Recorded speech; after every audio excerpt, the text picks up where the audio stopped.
الحمد لله رب العالمين والعاقبة للمتقين والصلاة والسلام على رسوله النبي الكريم أما بعد فأعوذ بالله من الشيطان الرجيم بسم الله الرحمن الرحيم اللهم صل على محمد وعلى آل محمد كما صليت على إبراهيم وعلى آل إبراهيم إنك حميد مجيد اللهم بارك على محمد وعلى آل محمد كما باركت على إبراهيم وعلى آل إبراهيم إنك حميد مجيد۔ میرے محترم بھائیو بہنوں، کربلا کی جنگ اقتدار کے لیے نہیں تھی بلکہ کربلا کی جنگ اقدار کے لیے لڑی گئی۔ کربلا کی جنگ اسلام اور کفر کے درمیان ہرگز نہیں تھی بلکہ کربلا کی جنگ حق اور باطل کے لیے لڑی گئی۔ کربلا کی جنگ ظالم اور مظلوم کے درمیان اپنے حق کے لیے لڑی گئی۔ حضرت امام حسین رضی اللہ تعالیٰ عنہ کو یزید کا خط جب پڑھ کر سنایا گیا کہ یزید چاہتا ہے کہ حضرت امام حسین رضی اللہ تعالیٰ عنہ میرے ہاتھ پر بیعت کریں، تو حضرت امام حسین رضی اللہ تعالیٰ عنہ نے اپنے تمام اہل خانہ کو اکٹھا کیا اور ان سے فرمایا کہ ہمیں مدینہ کی سرزمین چھوڑ دینا مناسب ہے، ہمیں مدینہ کی سرزمین چھوڑ دینی چاہیے، میں نہیں چاہتا کہ یہاں پر خون ریزی ہو۔ تو لہذا حضرت امام حسین رضی اللہ تعالی عنہ اپنے تمام ساتھیوں کے ساتھ، اپنی تمام فیملی کے ساتھ، خاندان کے ہمراہ مکہ کی جانب چل پڑے۔ ادھر سے کوفہ کے خطوط آنا شروع ہو گئے۔ کوفہ والوں نے حضرت امام حسین رضی اللہ تعالی عنہ سے یہ اپنی خواہش کا اظہار کیا کہ ہم آپ کے ہاتھ پر بیعت کرنا چاہتے ہیں، ہم یزید کے ہاتھ پر بیعت نہیں کر سکتے، لہذا آپ کوفہ تشریف لائیے تاکہ ہم آپ کے ہاتھ پر بیعت کریں۔ تو حضرت امام حسین رضی اللہ تعالیٰ نے کوئی جواب نہ دیا، لیکن خطوط تھے کہ بدستور آتے چلے گئے۔ بہت زیادہ خطوط جب ان کا انبار لگ گیا تو حضرت امام حسین رضی اللہ تعالیٰ نے صورتحال کا جائزہ لینے کے لیے حضرت مسلم بن عقیل رضی اللہ تعالیٰ کو کوفہ کی جانب روانہ کیا۔ حضرت مسلم بن عقیل رضی اللہ تعالیٰ جب کوفہ پہنچے تو کوفہ والوں نے شاندار استقبال کیا۔ تقریباً 12,000 کوفیوں نے حضرت مسلم بن عقیل رضی اللہ تعالیٰ کے ہاتھ پر حضرت امام حسین رضی اللہ تعالیٰ کی بیعت کی۔ حضرت مسلم بن عقیل رضی اللہ تعالیٰ نے جب یہ صورتحال دیکھی تو انہوں نے ایک خط لکھا اور خط میں حضرت امام حسین رضی اللہ تعالیٰ کو کوفہ آنے کا مشورہ دیا۔ ادھر یزید کو خبر ہو چلی کہ کوفہ والے جو ہیں وہ حضرت مسلم بن عقیل رضی اللہ تعالیٰ کے ہاتھ پر حضرت امام حسین رضی اللہ تعالیٰ کی بیعت کر رہے ہیں، تو اس کو یہ ڈر ہوا کہ کہیں ایسا نہ ہو کہ کوفہ والے بغاوت نہ کر دیں اور اس کے اقتدار جو ہے وہ خطرے میں نہ پڑ جائے، لہذا اس نے اپنے فوجوں کو حکم دیا، سپہ سالار کو حکم دیا کہ مسلم بن عقیل رضی اللہ تعالیٰ کو شہید کر دیا جائے۔ یزیدی فوج نے جہاں پر حضرت مسلم بن عقیل رضی اللہ تعالیٰ ٹھہرے تھے اس کا محاصرہ کیا اور حضرت مسلم بن عقیل رضی اللہ تعالیٰ عنہ کو شہید کر دیا گیا۔ ادھر خط ملتے ہی حضرت امام حسین رضی اللہ تعالیٰ عنہ نے کوفہ آنے کی تیاری شروع کر دی اور کوفہ آنے کا سفر شروع کر دیا۔ حضرت امام حسین رضی اللہ تعالیٰ عنہ کو راستے میں خبر ملی کہ یزیدی فوج نے حضرت مسلم بن عقیل رضی اللہ تعالیٰ عنہ کو شہید کر دیا ہے، لہذا کوفہ کے حالات سازگار نہیں ہیں، آپ واپس چلے جائیے۔ تو حضرت امام حسین رضی اللہ تعالیٰ عنہ کے ہمراہ حضرت مسلم بن عقیل رضی اللہ تعالیٰ عنہ کے 2 صاحبزادے بھی تھے۔ انہوں نے کہا کہ ہم اپنے باپ کا بدلہ لیے بغیر نہیں جائیں گے۔ تو حضرت امام حسین رضی اللہ تعالیٰ نے بھی آگے کی جانب پیش قدمی کی۔ تو جب آگے کی جانب پیش قدمی کی تو کوفہ میں داخل ہوئے تو حر بن یزید 1000 لشکر کے ساتھ موجود تھا اور حر بن یزید نے آپ رضی اللہ تعالیٰ عنہ کا راستہ روکا، لیکن حضرت امام حسین رضی اللہ تعالیٰ نے اس کو ناکام کیا، آگے بڑھے۔ پھر حر بن یزید اور اس کے فوجیوں نے راستہ روکا، حضرت امام حسین رضی اللہ تعالیٰ نے پھر ان مزاحمت کی اور ان کو ناکام کر دیا، آگے کی طرف پیش قدمی کی۔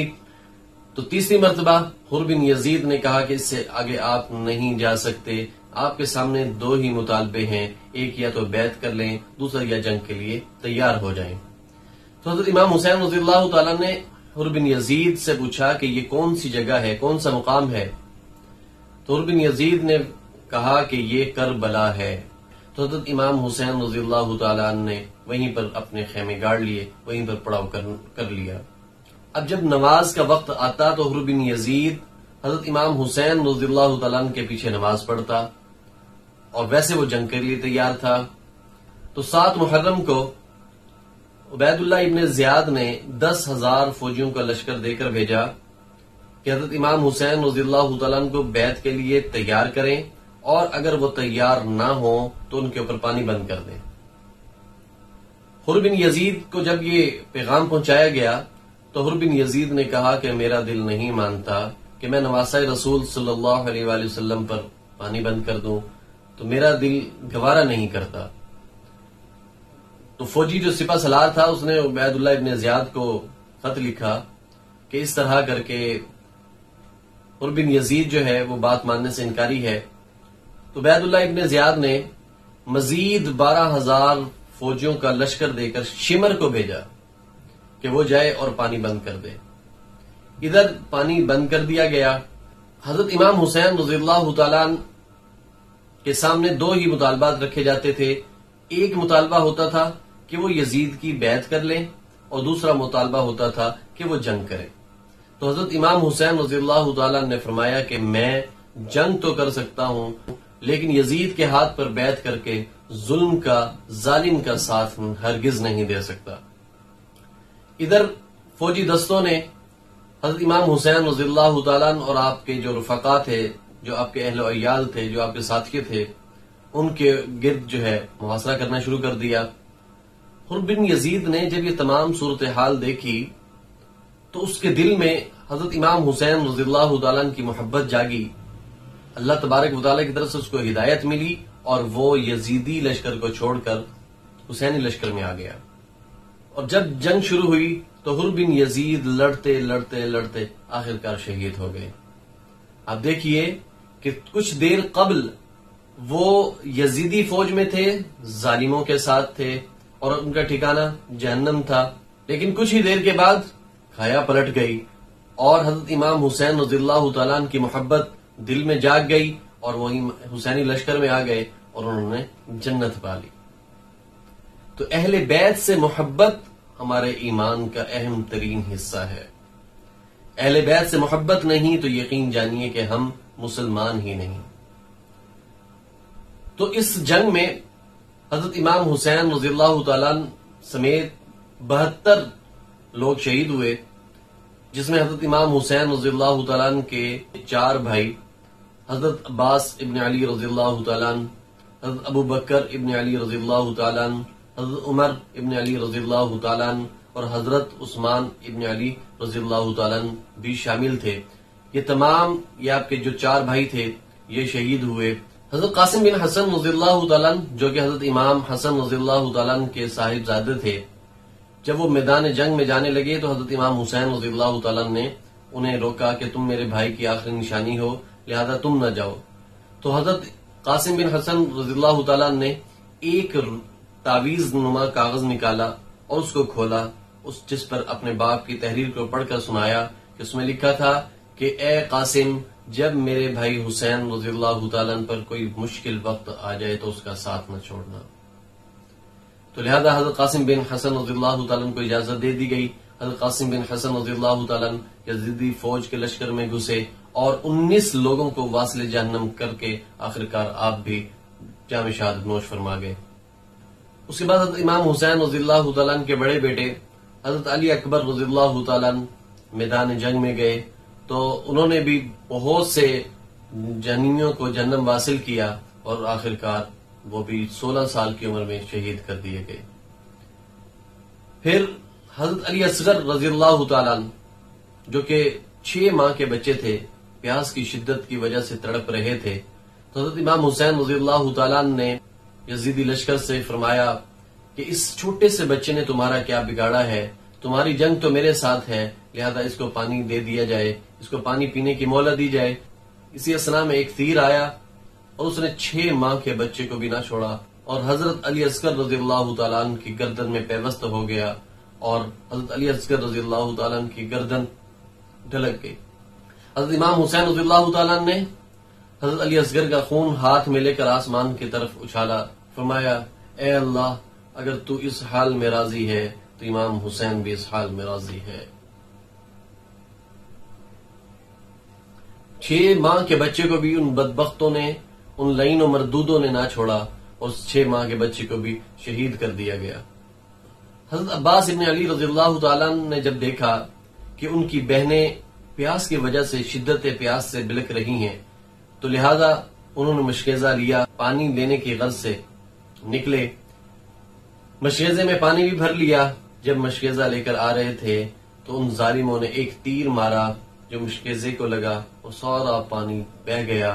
پھر اس کے بعد ایک تیر چلایا جو کہ حضرت عباس ابن علی رضی اللہ تعالیٰ عنہ کے ہاتھ پر لگا اور آپ کا ہاتھ کٹ کر گر گیا۔ اس کے بعد انہوں نے تیروں کی بوچھاڑ کر دی۔ اس طرح حضرت عباس رضی اللہ تعالیٰ عنہ بھی جام شہادت نوش فرما گئے۔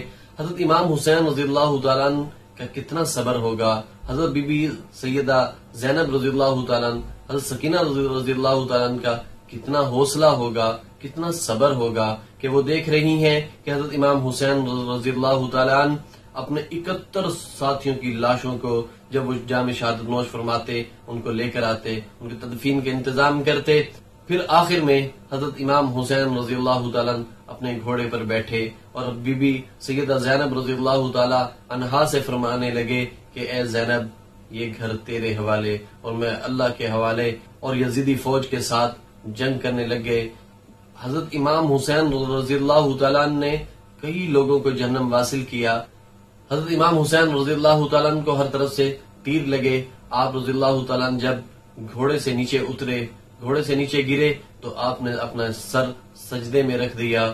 شمر آیا، شمر نے آ کر حضرت امام حسین رضی اللہ تعالیٰ عنہ کا سر تن سے جدا کر دیا۔ جب حضرت امام حسین رضی اللہ تعالیٰ عنہ کا لباس مبارک اتارا گیا تو پتہ چلا کہ حضرت امام حسین رضی اللہ تعالیٰ عنہ کے بدن میں 122 تیروں کے نشان تھے، 122 تیروں کے زخم تھے، 33 تلواروں کے نشان تھے جنہوں نے حضرت امام حسین رضی اللہ تعالیٰ عنہ کو زخمی کر دیا تھا۔ تو میرے محترم بھائیو بہنوں، یہ کربلا کی جو جنگ تھی یہ ظالم کے خلاف تھی، ظلم کے خلاف تھی۔ آج ہمارے نصاب میں کربلا جیسے عظیم واقعے کو شامل نہ کر کے امت مسلمہ کو بہت پیچھے لے جایا جا چکا ہے۔ میں پوچھتا ہوں ان حکمرانوں سے کہ کس بنیاد کی وجہ سے انہوں نے نصاب میں کربلا جیسے عظیم واقعے کو داخل نہیں کیا؟ کیونکہ وہ لوگ ڈرتے ہیں، کیونکہ وہ لوگ خوف زدہ ہیں کہ اگر آج واقعہ کربلا کو داخل نصاب کر دیا گیا تو کہیں ایسا نہ ہو کہ یہ امت، یہ مسلمان حضرت امام حسین رضی اللہ تعالیٰ عنہ کے قصے سن کر، حضرت امام حسین رضی اللہ تعالیٰ عنہ کی شہادت کا واقعات سن کر ظلم کے خلاف کھڑے نہ ہو جائیں اور ان کا تختہ پلٹ نہ دیں۔ ساری وجہ یہی ہے۔ آج ہماری آنے والی نسلوں سے اسلام کو چھینا جا رہا ہے، تو دعا کیا کریں کہ اللہ ہم سب کے ایمان کی حفاظت فرمائے، ہمارے آنے والے نسلوں کی ایمان کی حفاظت فرمائے۔ آمین۔ وآخر دعوانا ان الحمد للہ رب العالمین۔